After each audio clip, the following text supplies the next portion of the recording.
YouTube channel அன்பர்களுக்கு வணக்கம். நான் இப்போது க்ரீன் சிக்கன் செய்யலான்ட்டு இருக்கேன். அதுக்கு 1/2 கிலோ சிக்கன் வாங்கிட்டு வந்தேன். அதில் எலும்பெல்லாம் நீக்கினது போக மிச்சம் இருக்கக்கூடிய சிக்கன் தான் இது. இது செய்கிறதுக்கு 1 ஸ்பூன் மிளகு பொடி, கொஞ்சமாக உப்பு, 2 டேபிள் ஸ்பூன் தயிர், 2 டேபிள் ஸ்பூன் இஞ்சி பூண்டு விழுது, பெரிய எலுமிச்சம்பழமாக இருந்ததுனால அதில் ஒரு அரை எலுமிச்சம்பழம் எடுத்துக்கிறேன்.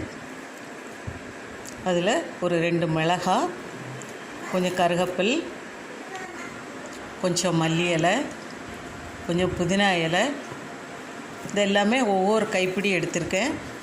கொஞ்சம் ஜீரகம், இது எல்லாமே போட்டு நல்லா ஃபைன் பேஸ்ட்டாக அரைச்சிக்க போகிறோம்.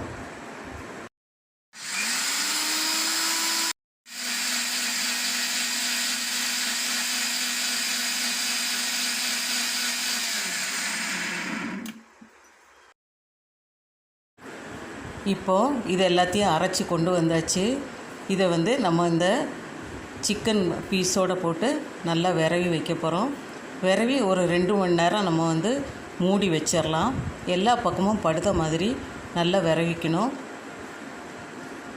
இந்த சிக்கன் சாப்பிட்றதுக்கு நல்லா பஞ்சு மாதிரியும் இருக்கும், அதே சமயத்தில் நல்ல மணமும் டேஸ்ட்டும் அபாரமாக இருக்குது. இது மாதிரி ஒரு தடவை நீங்கள் செஞ்சு பாருங்கள். பிள்ளைகள்லாம் நல்லா விரும்பியும் சாப்பிடும். இதுக்கு நெய்யில் தான் நம்ம செய்ய போகிறோம். நெய் ரொம்ப தேவைப்படாது, ஒவ்வொரு ஸ்பூன் இருந்தாலே போதும். அதில் போட்டு நம்ம மீடியம் ஃப்ளேமில் வச்சு அப்படி பொரித்து எடுக்கணும். பக்கத்தில் நிற்கணும்.